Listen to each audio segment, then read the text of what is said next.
Section 5. Freedom and the Human Fall. 5.1. The meaning of freedom from the viewpoint of the principle. What is the meaning of true freedom? In the light of the principle, three characteristics of freedom stand out. First, there is no freedom outside the principle. Freedom requires both free will and the free actions pursuant to that will. The former and the latter have the relationship of internal nature and external form, and perfect freedom is achieved when they are in harmony. Therefore, there cannot be any free action without free will, nor can free will be complete without free action to accompany it. Free actions are generated by free will, and free will is an expression of the mind. Since the mind of an original, sinless person cannot operate outside of God's word, that is, the principle, it will never express free will or generate free action apart from the principle. Undoubtedly, the freedom of a true person never deviates from the principle. Second, there is no freedom without responsibility. Human beings, created according to the principle, can reach perfection only by fulfilling their responsibility based on their free will. Accordingly, a person pursuing the purpose of creation as prompted by this free will ceaselessly strives to carry out his portion of responsibility. Third, there is no freedom without accomplishment. When human beings exercise freedom and carry out the responsibility, they strive to accomplish results which complete the purpose of creation and bring joy to God. Free will ceaselessly pursues concrete results through free action. 5.2. Freedom and the Human Fall. To summarize, freedom cannot exist outside the principle. Freedom is accompanied by the responsibility laid out in the principle, and freedom pursues accomplishments that bring joy to God. Free actions generated by free will bring only good results. Therefore, it cannot be that freedom causes the human fall. It is written, "Where the Spirit of the Lord is, there is freedom." This freedom is the freedom of the original mind. As long as Adam and Eve were bound by God's warning not to eat of the fruit of the tree of the knowledge of good and evil, they should have kept this commandment by their free will and without God's intervention.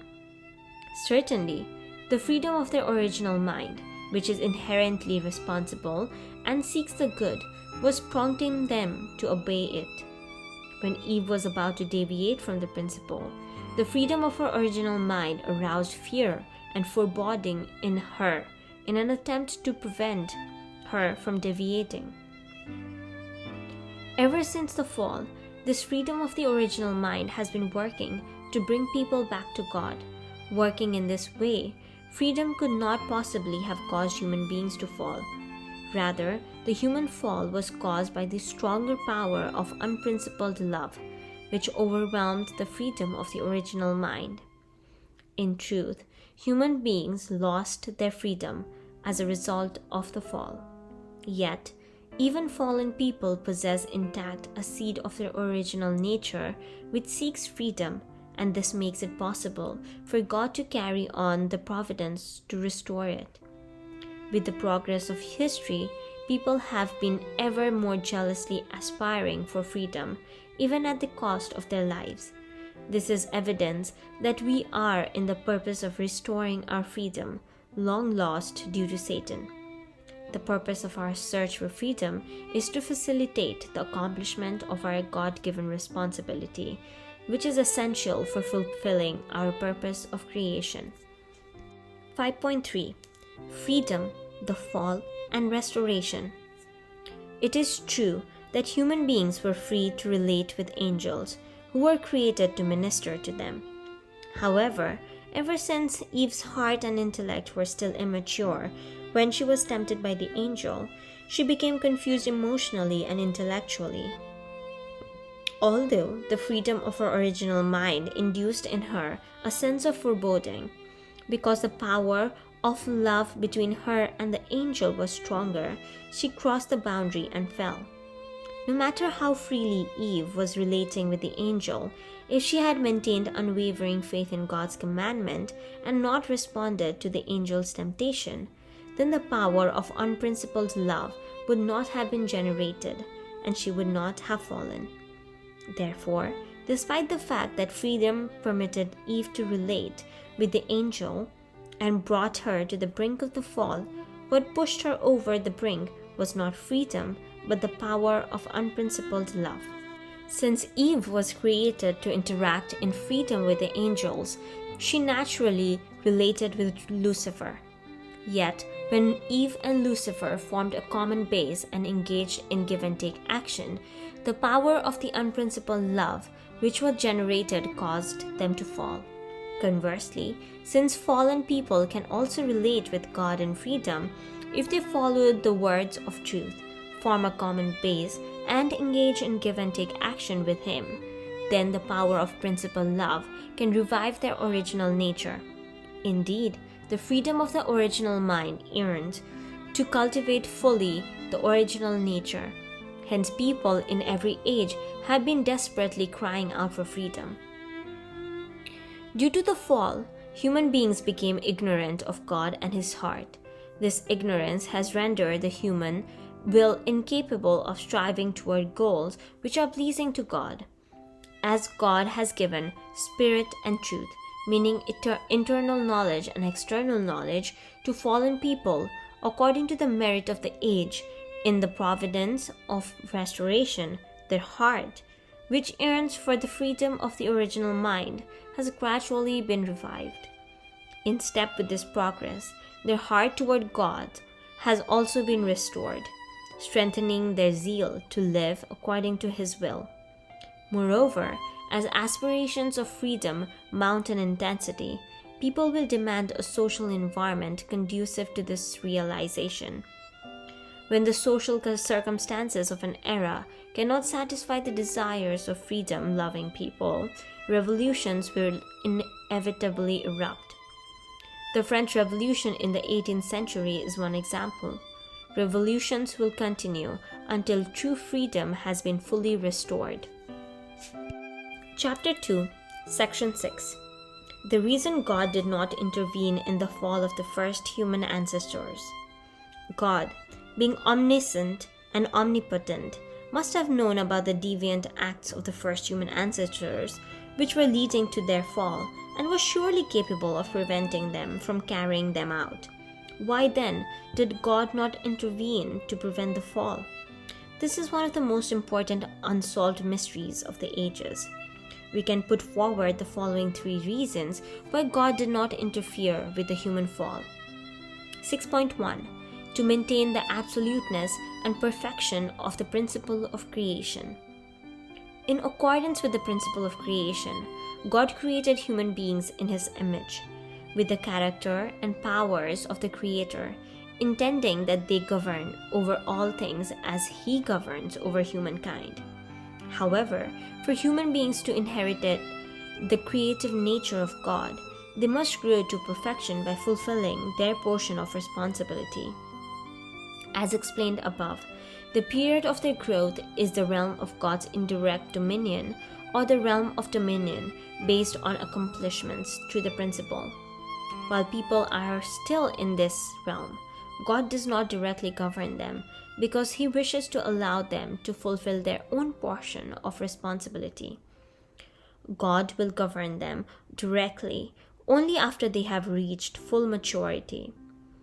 If God were to interfere with human actions during their growing period, it would be tantamount to ignoring the human portion of responsibility. In that case, God would be disregarding His own principle of creation, according to which He intends to give human beings His creative nature and raise them to become the lords of creation. If the principle were ignored, then its absoluteness and perfection would be undermined. Because God is the absolute and perfect Creator, His principle of creation must also be absolute and perfect. In summary, in order to preserve the absoluteness and perfection of the principle of creation, God did not intervene in the acts that led to the human beings to fall. 6.2 That God alone be the creator. Only God governs over a principled existence which He has created and only sways the course of principled acts. God does not regulate any unprincipled existence which He did not create, such as hell, nor does He interfere with any unprincipled act, such as criminal acts. If God were to affect the course of such beings or acts, then they would be necessarily be given the value of God's creation and be recognized as principled. Consequently, if God were to have intervened in the fall of the first human ancestors, He would have been attributing to those acts the value of His creations and recognizing them as principled. If God were to do this, He would in effect be creating a new principle that would recognize these criminal acts as lawful. Since it would actually be Satan who manipulated the situation to bring about this outcome, it would in fact be Satan who created another new principle, and Satan would stand as the creator of all the fruits of the fall. Therefore, in order that God remain the sole creator, He did not intervene in the human fall. 6.3 To make human beings the lords of creation. God created human beings and blessed them with dominion over everything in the creation. Human beings cannot rule other creatures if they stand on an equal footing with them. They must earn certain qualifications to gain their God-given mandate to govern. God is qualified to govern human beings because He is their creator. Likewise, for human beings to gain the qualifications to rule all things, they must also possess the character and powers of the Creator.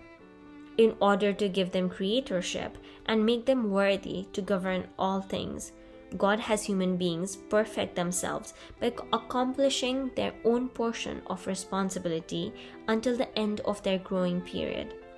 Only by perfecting themselves in accordance with the principle can they earn the qualifications to rule the universe. If God were to rule directly and control the lives of human beings who are still in the state of immaturity, this would in effect grant the authority of a ruler to those who are unqualified to rule.